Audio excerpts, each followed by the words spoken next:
আসসালামু আলাইকুম। আজকে আমি একটা প্রতিবাদী ভিডিও বানাতে যাচ্ছি। যারা এই ভিডিওটা দেখবেন, যে মুসলমান ভাইয়েরা এই ভিডিওটা দেখবেন, সবাই শেয়ার করে দিবেন এবং সবার মাঝে ছড়িয়ে দিবেন। আমি বলতেছি, কালকে আমি একটা মোবাইলে ভিডিও দেখছি, খুব ভিডিওটা দেখে আমার ভারতের উপরে রাগ চটে গিয়েছে। এই ভারতে একটা মিডিয়া একটা খবর প্রচার করেছিল, সেখানে শুভেন্দু অধিকারী বলেছিল যে 500টা ড্রোন ছাড়িয়ে দিলে বাংলাদেশ হয়তো পালাবারও সুযোগ পাবে না, এইভাবে তারা বলেছিল। কিন্তু আমি শুভেন্দু অধিকারীকে বলতে চাই, আপনারা আপনাদের চাইতে দ্বিগুণ শক্তিশালী ইসরায়েল, তারা ফিলিস্তিনির কাছে হেরে গিয়েছে। তারা হেরে গিয়েছে। ফিলিস্তিনির কাছে তারা হেরে গিয়েছে। অত্যাধুনিক অস্ত্র দিয়েও ফিলিস্তিনির সাথে যুদ্ধ করতে পারে নাই। বিমান দিয়ে হামলা করছে, তারপরেও ফিলিস্তিনিদের সাথে পারে নাই। লাস্টে ফিলিস্তিনিরাই জয়লাভ করলো। অথচ ইসরায়েল বড় রাষ্ট্র, ফিলিস্তিনি রাষ্ট্র দখল করতে করতে করতে ইসরায়েল বড় রাষ্ট্র হয়ে গিয়েছে। হ্যাঁ, ইসরায়েল অন্যায়ভাবে অপরাধ করে, সেই অপরাধের প্রতিবাদ কিন্তু ফিলিস্তিনিরা করে। ফিলিস্তিনিরা প্রতিবাদ করে দেখিয়া ইসরায়েলরা তাদেরকে বোমা নিক্ষেপ করে। মনে করে বোমা নিক্ষেপ করলে বুঝি মুসলমানরা শেষ হয়ে যাবে, তা না। মুসলমানদের ইমানি পাওয়ার আছে, ইমানি পাওয়ার কখনো ধ্বংস হয় না। মুসলমানরা জাগ্রত থাকে। তা আমি ভারতকে বলতে চাই, আপনারা যদি অস্ত্রের দিক দিয়ে এত শক্তিশালী রাষ্ট্র হয়ে থাকেন, যে ইসরায়েলের সাথে একবার চ্যালেঞ্জ করে দেখান না, আপনাদের প্যান লুঙ্গি সব খুলে পড়ে যাবে।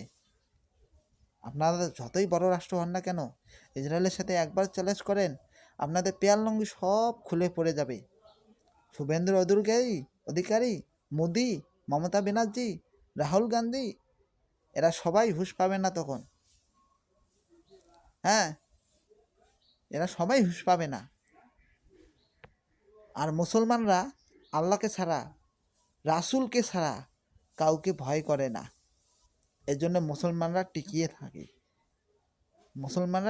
থাকে। যদি ভারতবর্ষের লোক মুসলমানদেরকে খেপিয়ে তোলে, মুসলমান যদি একবার খেপে, তো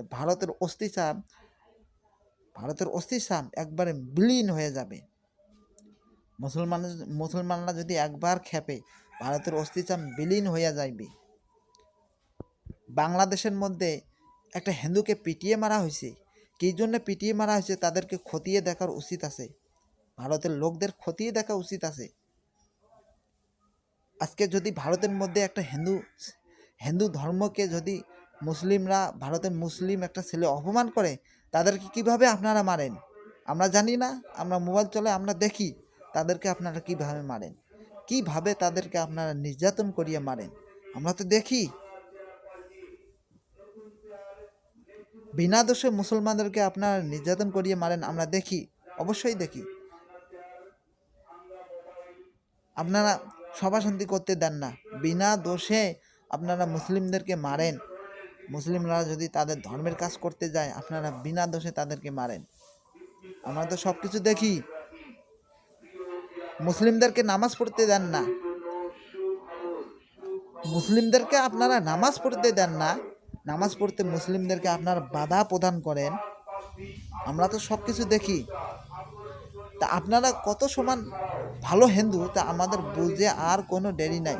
আমরা বুঝতে পারছি তোরা কত যে চিট, তোরা কত শয়তান, তোরা কত নির্লজ্জ কাজ করে বেড়াস। আমাদেরকে কথা শোনাস, তোদের কথা আমরা বিশ্বাস করি না। ময়মনসিংহের মধ্যে যে ছেলেটা আমার নবীকে অপমান করেছে, এই জন্যে তাকে পিটিয়ে মারা হয়েছে, তাদেরকে পিটিয়ে মারা হয়েছে।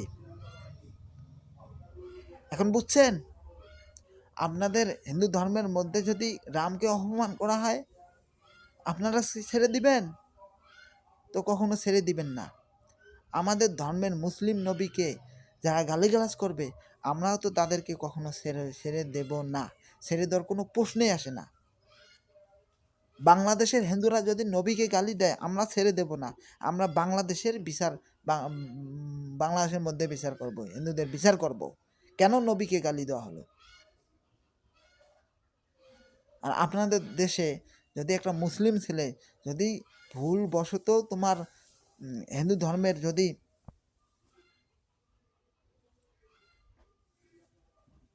লোকদের উপরে তো অত্যাচার করে না, হিন্দু ধর্মের বিরুদ্ধে যদি কোনো মুসলমান বলে, ভারতবর্ষের মুসলমান যদি বলে, রামকে যদি গালি দেয়, আপনারা ক্ষিপ্ত হয়ে তাদেরকে পিটিয়ে পিটিয়ে মারবেন। আর আমার দেশের হিন্দুরা আমার নবীকে নিয়ে গালি দেবে আর আমরা সহ্য করে থাকব, পিটিয়ে মারব, যেভাবে হোক হত্যা করব। বুঝছেন? এখন বুঝছেন? যারা বাংলাদেশের উপরে গালিগালাজ করবেন তাদের জন্য আমার একটা রিকোয়েস্ট আমি করতেছি, আপনারা আসল খবর, সত্য খবর দেখে আপনারা বাংলাদেশের উপরে কথাবার্তা আপনাদের, আমি বলতেছি আপনারা বাংলাদেশের উপরে কোনো মিথ্যাচার করেন না। আপনারা সত্য খবরটা দেখেন, আপনারা সত্য খবরটা